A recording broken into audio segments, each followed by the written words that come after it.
Let me teach you something. Stop listening to some of these profitless things that you engage your mind in. Some of you submit your mind. Your mind is immersed in largely godless thoughts, from music to things you watch, and then you expect that your speaking will not resonate with what you have followed. No, there has to be constructive change in your life. If it is true that you are royalty, then it must affect your speaking.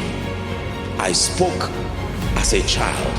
When I was a child, I spake like a child. Number two, I understood as a child. Number three, I taught as a child. But when I became mature, I became a man, I put what? What did the Bible call them? It didn't call them cultural things. It called them childish things. There are things you have to be willing to put aside. Seeing then that we are surrounded by so great a cloud of witnesses, it says, let us lay aside every weight and the sin that doth easily beset us, and then to run with perseverance the race that is set before us. For someone, you came to church tonight and God is speaking to you. It's time to lay aside childish things, childish arguments, childish discussions, childish attitudes. It's time to grow. Validate your being in church by producing fruits that befit a Christian.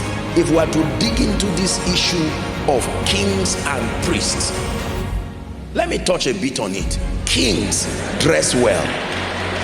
Kings dress well. Kings dress well. Don't just clap, listen. There is no madman who says I'm a madman. The first way you know a madman is by his behavior and by his apparel. Many of us, and I'm not a judgmental person, I'm quite a conservative person and quite liberal, but then let me tell you the truth. There are many of you, both male and female. Don't even think I'm talking about ladies, or both male and female. I've seen some of you, the way that you dress, and then the things you are asking that I should pray for you for. I already know that it's not even just, even if it's released from heaven, your persona, it would run away from you. Remember, I told you that what you are looking for is also looking for you, but not this version of you. Hold on, please listen. I love you. I have a commitment to help you. From today, act like royalty. Iron your cloth. Don't say it is cheap. It's no. Don't dress and look like a thief. Dress and look like an irresponsible person just because you are coming to the house of God. No. Discipline yourself. Be careful the things you ship from around the world. You are a child of God. Are we together? Dress well. Look at yourself. Ask wise people to look at you. That's right. No. These are the implications of being royalty. And don't you say I should not talk to you about it. My son, he says, pay attention to my words. Incline your ears to my sayings. Do not let them depart from your heart. He says they are life to those who find them. Some of you, this is what you need to change in your life. Even if God gives you 1 million, you will spend it on riotous living, and you will not invest in the things that are consistent with royalty. The shoe might be cheap, polish it. If you are leaving your hair, comb it, look nice, look smart. Don't look like somebody who is not going anywhere. And don't say it does not matter. Are we together?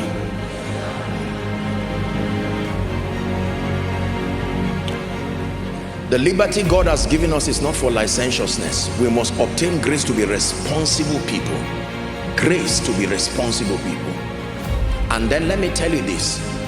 There is no king that sits on a throne who is dull. In fact, most kings justify their royalty through the excellency of their understanding.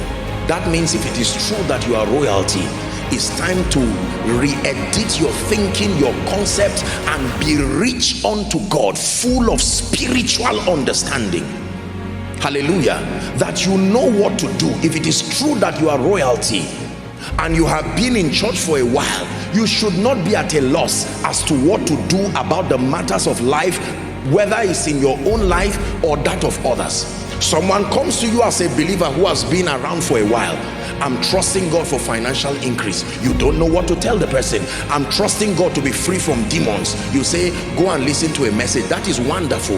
But when you who has listened to it, why don't you understand it and now be an interpreter of that thing?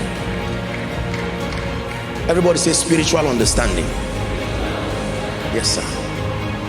At this point in your life, it may not be fair to say you should know everything, but at least if you don't know something about prayer, you should know something about giving. You should know something about relationships. You should know something about the dynamics of manifesting spiritual realities.